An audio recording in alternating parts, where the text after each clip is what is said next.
A continuación vamos a analizar el comportamiento del circuito serie.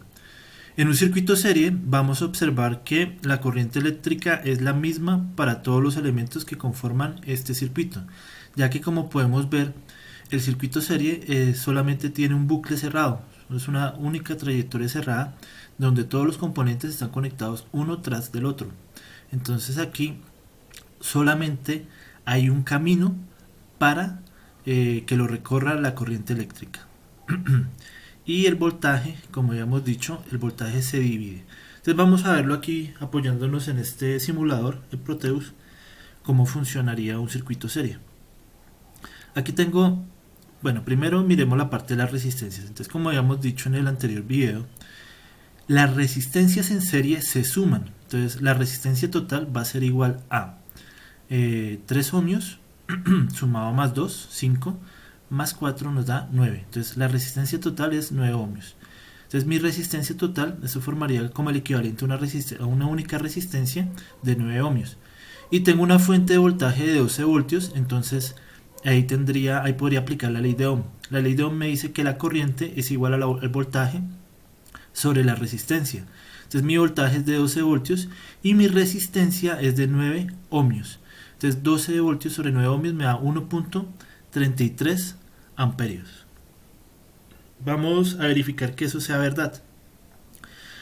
Cuando medimos corriente, la corriente se mide en serie. Entonces voy a ir acá donde están los dispositivos de medición y voy a utilizar este amperímetro. Entonces lo voy a colocar aquí en serie, lo voy a conectar y vamos a comprobar que efectivamente esa es la corriente que hay en el circuito. Entonces le damos play y efectivamente tenemos una corriente de 1.33 amperios recorriendo el circuito.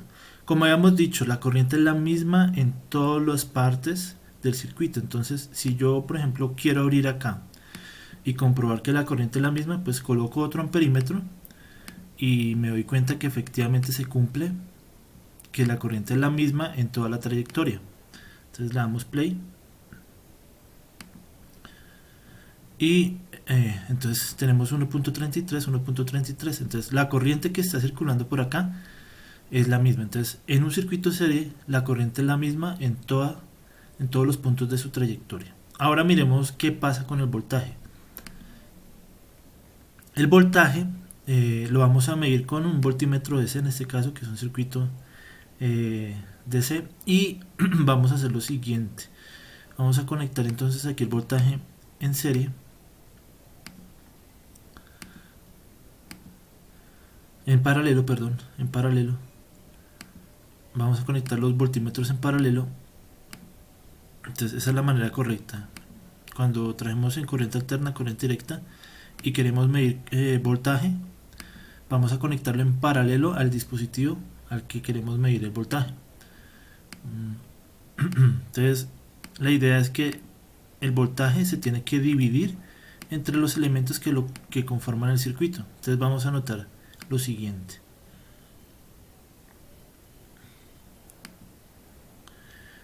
Como nos podemos dar cuenta, entonces aquí en R1 el voltaje medio 4 voltios, en R2 medio 2.67 y en R3 medio 5.33. Entonces, ¿qué vamos a notar?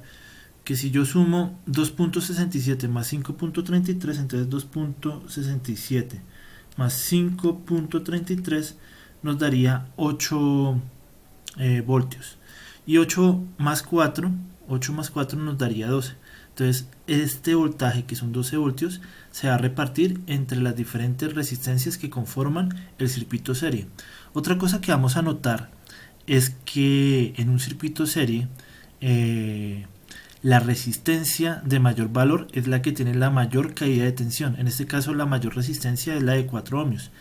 La caída de tensión, la caída de voltaje en esta resistencia es de 5.33 voltios y la caída menor donde hay menor caída de tensión es en la resistencia más pequeña, que es la de 2 ohmios. Ahí podemos observar que la caída de tensión es de 2.67 voltios. Entonces comprobamos que en un circuito serie la corriente es la misma durante toda la trayectoria y los voltajes se dividen.